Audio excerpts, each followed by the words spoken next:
রহমাতুল্লাহি তাআলা ওয়া বারাকাতুহু। যাদের হৃদয়ে আছে আল্লাহর ভয়, তারা তবু পথ ভুলে যায় না।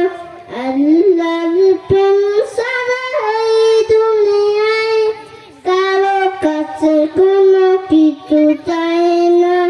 রাতে রাতে যারা সেজদা করায়, দু চোখের অস্তিত্বে নদী যেন পায়। সালামার হাত ছানি যতই আসুক, পিছনে ফিরেও সে তাকায় না। যাদের হৃদয় আছে আল্লাহর ভয়, তারা তবু পথ ভুলে যায় না। আল্লাহর প্রেম ছাড়া এই দুনিয়ায় কারো কাছে কোনো কিছু চায়